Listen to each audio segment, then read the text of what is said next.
하나님 말씀은 열왕기하 4장 1절에서 7절 말씀을 봉독해 드리도록 하겠습니다. 선지자의 제자들의 아내 중 한 여인이 엘리사에게 부르짖어 이르되 당신의 종 나의 남편이 이미 죽었는데 당신의 종이 여호와를 경외한 줄은 당신이 아시는 바나이다. 이제 빚준 사람이 와서 나의 두 아이를 데려가 그의 종을 삼고자 하나이다 하니 엘리사가 그에게 이르되 내가 너를 위하여 어떻게 하냐 내 집에 무엇이 있는지 내게 말하라. 그가 이르되 계집종의 집에 기름 한 그릇 외에는 아무것도 없나이다 하니 이르되 너는 밖에 나가서 모든 이웃에게 그릇을 빌리라. 빈 그릇을 빌리되 조금 빌리지 말고 너는 내 두 아들과 함께 들어가서 문을 닫고 그 모든 그릇에 기름을 부어 차는 대로 옮겨 놓으라 하니라.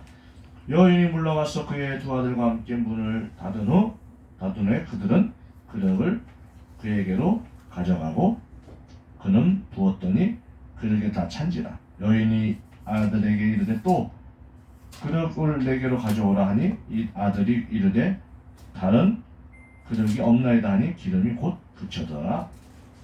그 여인이 하나님의 사람에게 나아가서 말하니 그가 이르되 너는 가서 기름을 팔아 빚을 갚고 남은 것으로 너와 내 두 아들이 생활하라 하였더라. 아멘. 엘리사의 내가 너를 위해 무엇을 해줄까라는 제목으로 함께 은혜를 나누고자 합니다. 이 본문은 엘리야가 승천해요, 하늘로. 그죠? 그리고 거듭자덕을 줍니다. 그리고 그 거듭자를 통해서 이제 물이 갈라지는 그런 엘리사가 물을 쳤더니 갈라지는 역사가 일어나요. 그리고 나서 이제 또 엘리사가 기적을 일으키는 놀라운 사실을 우리가 오늘 본문을 통해서 읽었습니다. 오늘은 지금으로부터 2800여 전에 이스라엘이 남북왕국으로 나뉘어져 있던 시대의 이야기를 살펴보면서 믿음의 사람들이 살아가야 하는 삶의 해답을 함께 찾아보도록 하겠습니다. 본문 1절을 읽어드립니다. 선지자의 제자들의 아내 중 한 여인이 엘리사에게 부르짖어 이르되 당신의 종 나의 남편이 이미 죽었는데 당신의 종이 여호와를 경외한 줄은 당신이 아시는 바나이다. 이제 빚준 사람이 와서 나의 두 아이를 데리고 그 종을 삼고자 하나이다. 아멘. 본문 내용을 보면 엘리사의 제자였던 한 사람이 무슨 이유에서인지 죽게 되었고 그 죽은 제자의 부인이 엘리사를 찾아와서 내 남편이 하나님만을 위해서 열심히 일했는데 남은 건 빚밖에 안 남았다는 항의와 함께 빚쟁이들이 찾아와서 도저히 살 수 없다는 눈물의 호소를 합니다. 당시 시대 상황에서는 가장인 남편이 죽는다는 것은 남겨진 아내와 자식들에게는 사형 선고나 다름없었습니다. 지금처럼 여성들이 자유롭게 일할 기회가 주어지는 것도 아닌 시절이라 생존의 극한 상황에 내몰리게 된 것 같습니다. 거기에다 빚까지 남겨줬고 자녀까지 종이 될 처지가 되었으니 남편을 잃은 이 여성은 죽기 살기로 엘리사에게 애원을 했으리라 충분히 짐작이 됩니다. 저도 이와 같은 시절이 있었어요. 사업을 한다고 그게 투자했는데 그 사업이 실패로 돌아오게 되므로 그 은행에서 채권자들이 우리 집에 전화를 무수히 많이 하고 또 집달리도 오는 그런 경우가 발생한 적이 있습니다. 그럴 때 어떻게 합니까? 도망가야 됩니까? 아니면 도피해야 됩니까? 가족들이 흩어져야 됩니까? 애들을 고아원에 맡기고 또 살 길을 찾아야 됩니까? 그렇지 않잖아요. 죽기 살기로 누구한테 간다? 주님한테 가는 거죠. 주님한테 가서 애원을 하는 거예요. 기도하는 겁니다. 새벽 예배, 새벽 잔단을 쌓는 거예요. 작정 예배를 드리는 거예요. 작정 기도하는 거예요. 아마 이 부인에게도 그러한 아마 심정이었을 것입니다. 엘리사를 찾아온 여인처럼 자신의 상황과 처지를 거침없이 쏟아내는 것은 창피한 일이 아닙니다. 참으로 잘한 일입니다. 문제를 하나님 앞으로 들고 나오면 이미 해결받은 것이나 다름없습니다. 우리들에게도 얼마나 많은 숨겨진 문제와 해결되지 않는 문제들이 쌓여 있습니까?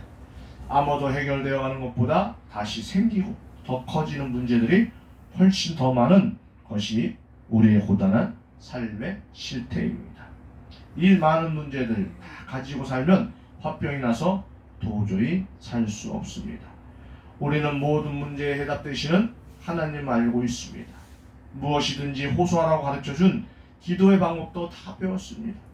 크든 작든 어떠한 문제든지 전부 하나님 앞에 들고 나아가는 것, 이것이 습관화되어야 합니다. 하나님께 다 쏟아 넣었더니 해결해 주시더라. 이런 은혜를 경험하는 것이 신앙생활이고, 이렇게 사는 것이 비로소 하나님 중심으로 살아가는 그리스도인의 삶의 모습입니다. 하나님께 수시로 나아가고 쏟아내고 해결받고 이런 해결 공식이 있는 것을 알면서도 우리는 문제가 생길 때마다 자꾸 사람들과 머리를 맞대고 문제를 풀려가는 나쁜 습성이 있습니다. 혼자 끙끙 앓고 머리를 싸면서도 어떻게든 자기 스스로 해결해 보려고 합니다. 자존심 때문에, 창피함 때문에, 소심함 때문에 문제를 꺼내놓지 못합니다. 그러다 보니 문제들은 거대한 산더미처럼 커져서 나를 무참하게 깔아뭉갭니다. 나중에는 도저히 감당하지 못하여서 몸과 마음이 피폐해지고 처절한 실패를 경험하게 됩니다. 하나님 중심으로 해결하려고 하지 않으면 이런 좋지 않은 결과들이 우리 인생을 걸고 넘어뜨립니다. 저도 이런 식으로 제 스스로 혼자 해결하자는 식으로 무작정 자충우돌 부딪히며 살다가 쓰라린 패배와 실패를 무수히 경험했습니다. 이기지 못한 어떤 문제와 상황에 직면했을 때 문제를 상대하는 것이 아니라 하나님을 상대하고 하나님께 맡기고 하나님을 신뢰하는 계기로 만들어 나가고 문제를 해결해 주시는 하나님을 경험하는 것, 이것이 기도와 간구의 힘이요 능력입니다. 엘리사 선지자는 말할 것도 없고 여기 등장하는 가부 여인도 신앙의 기초인 기도 생활이 확실했기 때문에 오늘 본문의 이야기가 기록될 수 있었던 것입니다. 1절에서 보면 경이라는 단어를 주목해서 보겠습니다. 이 사건의 핵심 단어입니다. 여인은 엘리사에게 제자였던 내 남편이 누구보다도 하나님을 경외했던 사람이라는 것을 누구보다도 스승인 당신이 잘 알고 있지 않습니까? 라고 했습니다.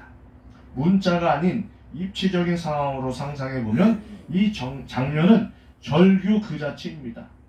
그렇게도 내 남편이 하나님을 경외하고 하나님의 말씀을 따라 살려고 최선을 다했는데 왜 내 남편이 죽어야 한단 말입니까? 왜 우리 집은 빚더미에 쌓여 있습니까? 왜 우리 자식들이 종으로 팔려가야 합니까? 하나님을 경외하며 살았던 결과가 이게 뭡니까? 하나님이 정말 살아계신다면 저한테 이런 실수는 없습니다. 이런 등등의 한맺힌 절규가 담겨 있습니다. 지금도 어디에선가는 개척교회 하신 작은 교회 목사님들, 사모님들이 이러한 일을 당하고 있습니다. 일찍 목사님들이 소천한 경우도 많아요. 그래서 경제적인 활동이 어려워서 정말 가정이 가난해지고 자식들도 어려운 이런 일들에 처하기도 합니다. 이게 지금의 현주소입니다. 현주소. 우리들의 현주소예요. 성경에서는 오늘 이야기뿐만 아니라 경외함으로 비롯된 사건들이 많이 등장합니다. 구약 신약 중에서 한 가지씩만 살펴보겠습니다. 먼저 구약 이야기입니다. 솔로몬이 놋제단에 1000마리의 희생제사를 드리자 그날 밤에 하나님이 솔로몬에게 나타나셔서 내가 네게 무엇을 주랴 너는 구하라 라고 말씀하십니다. 왜 하나님이 솔로몬에게 무엇을 주기 원하느냐고 하셨을까요? 솔로몬이 하나님을 경외하는 것을 보았기 때문입니다. 솔로몬은 하나님에게로부터 하늘의 지혜를 받아서 나라를 잘 다스리고 성전과 왕궁을 건축할 수 있었습니다. 이번에는 신약 이야기입니다. 여리고성에 살았던 티메어의 아들인 맹인 거지 바디오면은 예수님이 지나간다는 소문을 듣고 다윗의 자손 예수여 나를 불쌍히 여기소서라고 소리칩니다. 예수님이 그 소리를 들으시고 내게 무엇을 하여 주기를 원하느냐 말씀하십니다. 왜 예수님이 맹인 거지 바디오면에게 무엇을 주기를 원하느냐고 하셨을까요? 바디메오가 예수님을 경외, 신뢰하는 것을 보았기 때문입니다. 이렇게 성경 곳곳에서 하나님을 경외하는 사람들에는 내가 내게 무엇을 주랴 너는 구하라 내가 내게 무엇을 하여 주기를 원하느냐는 하나님의 음성이 들려집니다. 하나님은 경외하는 자의 마음의 소원을 다 알고 계시고 그들을 매우 칭찬하시고 큰 은혜를 내려주시기를 기뻐하십니다. 엘리사를 찾아온 여인의 말대로 죽은 자기 남편이 정말 평소에 하나님을 경외한 것이 사실이라면 이미 문제가 해결된 것이나 다름이 없는 상황입니다. 여인이 하소연한 것에 대해 엘리사 선지자의 반응을 보겠습니다. 2절 앞부분을 읽어드립니다. 엘리사가 그에게 이르되 내가 너를 위하여 어떻게 하랴 내 집에 무엇이 있는지 내게 말하라. 엘리사는 내가 너를 위하여 어떻게 하라는 반문을 합니다. 현장에서 절규하고 하소연하는 절박한 상황을 무시하고 문자로만 보면 무언가를 해주려는 대답일 수도 있고 해주기 싫어서 시큰둥하게 반응하는 것으로 볼 수 있습니다. 당연히 엘리사는 이 여인의 사정을 들어보고 자신이 해줄 수 있는 모든 것을 다 해주려는 적극적인 마음이었습니다. 그러나 사실 엘리사의 수중에는 해줄 수 있는 가진 것이 아무것도 없었습니다. 다만 엘리사는 하나님의 능력을 전적으로 신뢰하면서 하나님께서 이 여인의 호소와 간구를 들으시고 일하여 주실 것을 확신했습니다. 내가 너를 위하여 무엇을 해줄까 하는 것은 그냥 들어보기나 하자라는 식의 빈말이 아니었습니다. 원하는 것을 말해보라. 다 해주겠다는 확답이 있었습니다. 엘리사의 입에서 나온 말이지만 성령의 감동에 따른 하나님의 대답이나 마찬가지였습니다. 엘리사가 이렇게 자신 있게 말한 이유는 자신이 이미 그러한 경험이 있었기 때문입니다. 엘리야가 불병거를 타고 하늘로 승천하기 전에 제자인 엘리사와 이런 대화가 오고 갔습니다. 엘리사야, 나는 베델로 갈 것이니 너는 여기 머물러 있어라. 아니요, 저는 결코 스승님을 떠나지 않겠습니다. 엘리사야, 나는 이제 여리고로 갈 것이니 너는 여기에 머물러 있어라. 아니요, 저는 결코 스승님을 떠나지 않겠습니다. 엘리사야, 나는 이제 요단으로 갈 것이니 너는 여기에 머물러 있어라. 아니요, 저는 결코 스승님을 떠나지 않겠습니다. 엘리야는 3번씩이나 체제를 떼어 놓으려고 했지만 엘리사는 절대로 스승 곁을 떠나지 않으려고 했습니다. 그러자 엘리야는 엘리사에게 내가 내게 어떻게 할지를 구하라. 주께서 나를 데려가시기 전에 내가 내게 어떻게 해주기를 바라느냐라고 말합니다. 엘리사는 기다렸던 듯이 당신의 성령이 하시는 역사가 갑절이나 내게 있게 하소서. 스승님이 가지고 계신 능력을 제가 갑절로 받기를 바랍니다 라고 말합니다. 엘리사는 스승으로부터 내가 내게 어떻게 할지를 구하라 이 말을 듣기까지 매달리고 붙어있고 끈질기게 따라다녔습니다. 엘리사가 스승인 엘리야에게 요구한 것은 제가 스승님처럼 일평생 하나님만 경외하며 살아가게 해주십시오. 스승님처럼 성령님과 일평생 동행하도록 오직 성령 충만으로 살아가고 오직 성령의 능력으로만 사역할 수 있도록 길을 열어 주십시오.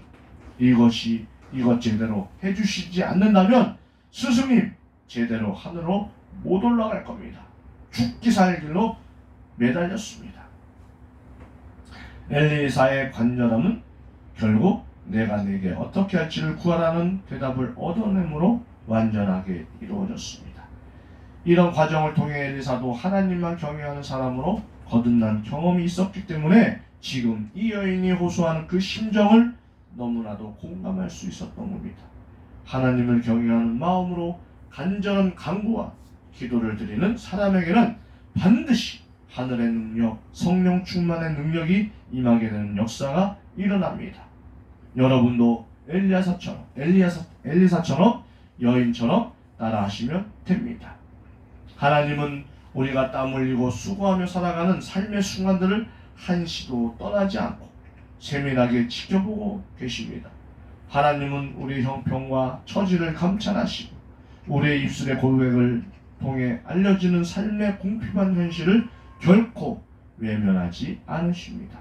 사랑과 은혜가 풍성하신 하나님은 가장 먼저 우리의 연약함을 동정하여 주시고 우리의 슬픔을 위로하여 주시고 우리의 궁핍함을 해결해 주시는데 앞장서 주십니다.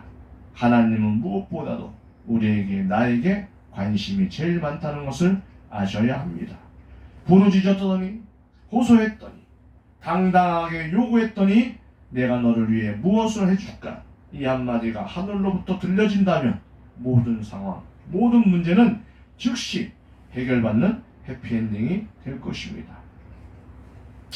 자, 그런데 성경에는 내가 너를 위해 무엇을 해줄까라는 말씀이 해피엔딩이 아닌 경우도 있었다는 것을 아셔야 합니다.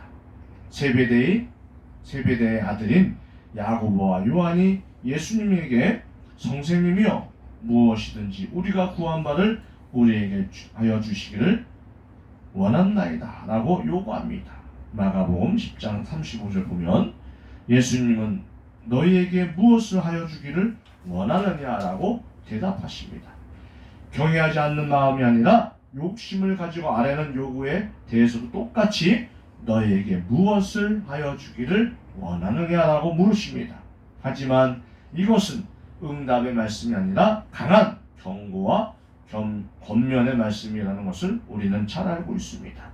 세베대의 두 아들은 너희에게 무엇을 하여 주기를 원하느냐라고 하는 말씀이 자신들의 요구를 다 들어주는 것으로 착각하면서 부끄러운 줄도 모르고 자신들을 높은 자리에 앉게 해달라고 계속 요구했습니다. 욕심에 눈이 멀게 되면 자신의 요구가 정당한지 진정으로 하나님을 경외하는 마음으로 드리는 것인지를 전혀 구분하지 못합니다. 우리가 드리는 여러 가지 기도의 제목들이 도무지 응답되지 않고 있다면 내 자신이 얼마나 하나님을 경외하고 있는지를 가장 먼저 점검해 봐야 합니다. 하나님을 경외하는 자세가 없는 사람에게는 어떤 방법으로 기도하든지 어떤 내용으로 기도하든지 하나님은 침묵하십니다. 하지만 하나님을 경외하는 사람에게는 좋은 것을 주시기를 기뻐하시는지 하나님께서 기도하기 전에 내가 너에게 무엇을 주랴 말씀하시면서 풍성하게 복내려 주십니다. 경외함이 일상이 되면 하나님이 우리의 일용할 것을 알아서 다 챙겨 주십니다. 경외한다는 문자의 본래 뜻은 이 말을 땅에 대고 납작 엎드린다는 의미입니다. 절대자이신 하나님 앞에 두려워하는 마음으로 무릎 꿇는다는 뜻입니다. 우리가 하나님을 두려워한다는 것 자체는 이미 하나님을 인정하고 하나님을 인식한다는 징조입니다. 하나님을 전혀 두려워하지 않고 내 멋대로 내가 하고 싶은 대로 사는 사람의 기도가 통할 리 없습니다. 반대로 하나님을 두려워하고 하나님에 가까이 가기를 즐겨하는 사람에게는 기도는 곧 하나님과 직통하는 영적인 통로가 됩니다. 우리가 하나님을 경외하는 것, 즉 두려워하는 이유는 무엇입니까? 제 모습이 너무나도 선명하기 때문입니다. 죄로 인해 거룩하지 못하기 때문에 거룩하신 하나님 앞에 나아가고 그 앞에 선다는 것이 떨릴 수밖에 없습니다. 그렇기 때문에 성령에서 하나님을 만난 모든 사람들은 두렵고 떨리는 마음으로 이 말을 땅에 대고 납작 엎드렸습니다. 죄 많은 우리들은 하나님 앞에 엎드려서 긍휼을 구하고 은혜를 구하는 밖에 할 것이 없습니다.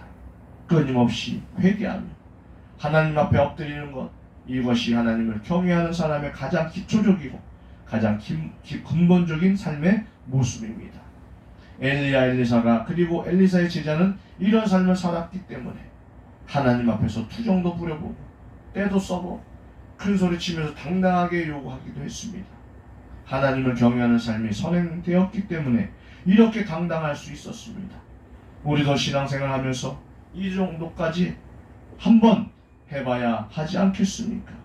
그렇게 하실 수 있으셔야 정말 역동적이고 생생한 은혜를 경험하며 살아가실 수 있습니다. 저와 여러분들의 현재의 모습이 더도 말고 덜도 말고 딱 엘리사를 찾아간 가부의 모습처럼 보입니다. 가장을 잃은 가족처럼 코로나의 시간 속에서 우리의 신앙생활을 무뎌지고 흐트러져서 있는 것이 사실입니다. 예배가 단절되다 보니 영적인 갈급함이 시원하게 해소되지 않는 답답한 상태입니다. 기도가 소홀해지는 틈을 타서 마음이 이리저리 갈대와 같이 흔들리며 도무지 중심을 잡기 힘듭니다. 하루하루가 그저 그렇고 무의미하고 건조하기만 합니다. 시원하게 뚫을 수 있는 속 시원한 방법이 뭐가 있겠습니까? 있습니다. 당연히 있는데 한 가지 방법, 외길 뿐입니다. 하나님 앞에서 목이 터져라 외치고 눈물샘이 터지도록 울어보고 간절하게 매달리는 것밖에 없습니다.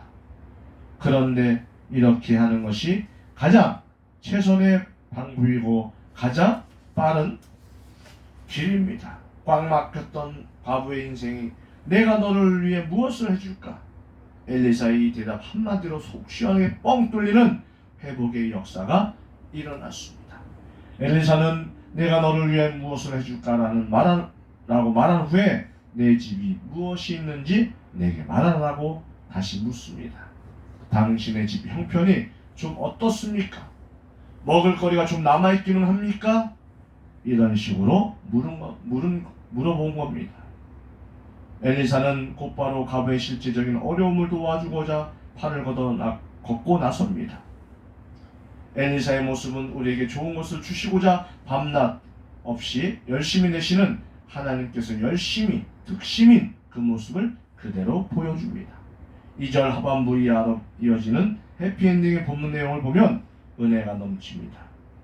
가부의 집에는 기름 한 그릇밖에 남은 것이 없었는데 집에 있는 그릇과 이웃집에서 빌려온 그릇대에 가득히 기름을 부어지는 기적이 일어났습니다.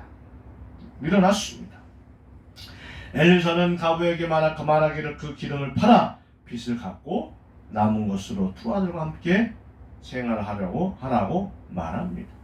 과부는 자신이 원했던 모든 것들이 이루어지는 감격을 맛보았습니다. 결말을 읽어보면 하나님 만세를 외치고 싶습니다. 그런데 기적이 일어나서 가부의 집에 기름이 채워졌지만 빚을 갚고 먹고 사는 생활이 불편을 겪지 않을까 정도까지만 해주셨습니다. 우리가 흔히 차고 넘치게 오버플로우 해달라는 기도를 드리지만 하나님은 흘러넘쳐서 낭비되게 하시지는 않습니다. 구약에 어떤 일이 생각나죠? 만나와 메추라기, 그죠? 하루 먹을 양식만 가져가라고 하잖아요. 더 가져가면 어떻게 그 다음날 썩잖아요. 그런 것처럼 주실 만큼 충분히 주시기에 주신 것에 만족하며 범사에 감사하며 살아야 합니다. 우리 하나님은 이렇게 좋으신 분이십니다. 하나님은 믿음 주시고 소망 주시고 전대 능력 주시고 이런 신앙적인 것들을 충족시켜 주시는 참 좋은 분이심에 틀림없습니다. 거기에다가 때마다 일마다 필요한 요구를 다 들어주시고 일용할 양식으로 우리의 삶을 풍족케 해주십니다. 하나님이 충복하시고 무관심한 것 같지만 우리들이 당장 사는 문제, 지금 당장 몸이 병들고 치료받아야 하는 문제, 지금 당장 내가 처한 시급한 현안들을 다 알고 계십니다. 그래서 하나님은 우리 한 사람 한 사람을 하나님 앞으로 부르시면서 그 많은 문제들을 속히 꺼내놓고 간구하며 호소하기를 기다리고 계십니다. 여러분들도 부모가 자녀에게 요구하듯 가부가 엘리사에게 호소하듯이 하나님 앞에 빨리 나아가셔서 직설적으로 이것저것 요구하십시오. 하나님 배고픕니다. 아픕니다. 속상합니다. 급합니다. 꼭 필요합니다. 이번에 반드시 되어야 합니다. 여러분 각자의 형편과 처지를 있는 그대로 다 아뢰십시오. 기도를 외면하지 않으시는 우리 주님의 전능하신 능력과 은혜가 속히 임하는 역사가 있을 줄 믿습니다. 가부 이야기에 집중하다 보니 정작 본문의 중심 인물인 엘리사가 사라진 것 같습니다. 우리는 가부 여인처럼 하나님께 호소하고 기도하는 신앙생활은 당연하고도 습관적으로 해나가셔야 하는 것은 물론이고, 더 나아가서 엘리사와 같이 하늘의 복을 받아 누릴 수 있는 축복의 통로로 역할까지 할 수 있는 믿음 충만, 성령 충만의 그리스도인들로 자라나셔야 합니다. 성장해야 합니다. 엘리사는 선지적인 믿음의 경험, 성령 충만을 받은 경험이 있었기 때문에 가부 여인의 궁핍과 공고한 삶을 들어주고 해결받게 하는 축복의 통로로 일할 수 있었습니다. 엘리사는 가뭄에 말라있는 논에 물을 내주는 호수와 같은 사람이었습니다. 언제든지 그 호수를 하나님과 연결시켜 많은 사람들에게 희망과 위로와 소망을 전해주었습니다. 엘리사는 정말 축복의 통로였습니다. 만일 우리 교회 공동체 중에 한 사람이 기도의 사람, 성령의 사람, 믿음의 사람으로 크게 거듭나고 변화된다면 우리 교회는 이루말 수 없는 복된 교회가 될 것입니다. 여러분 모두가 기도 용사가 되어 가시는 것은 물론이고, 내가 너를 위해 무엇을 해줄까 당당했던 엘리사와 같이 모든 이들을 하나님 앞으로 이끌어 가시는 축복의 통로로 사용되시기를 바랍니다. 여러분 모두가 교회와 이웃과 가정의 선한 영향력을 발휘하는 이 시대의 엘리사가 되셔야 합니다. 지금 우리에게 필요한 것은 회복입니다. 저부터 무언가 막혀있는 답답함이 있습니다. 저도 떨어진 신앙 감각을 다시 민감하게 회복시킬 필요를 느끼고 있습니다. 우리 모두가 차분하게 하나님을 먼저 경외하는 일에 우선순위를 두시고 열심을 내십시오. 그리고 하나님 앞에서 뜨겁게 간절하게 기도하십시오. 그렇게 해나가시면 반드시 열리고 불리는 응답의 역사, 회복의 은혜가 임하실 줄 믿습니다.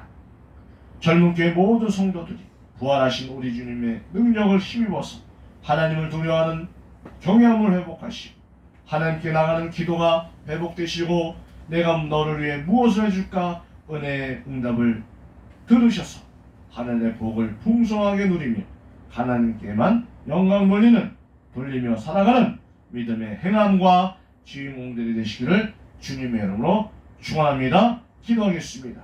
하나님 아버지, 저희들과 형평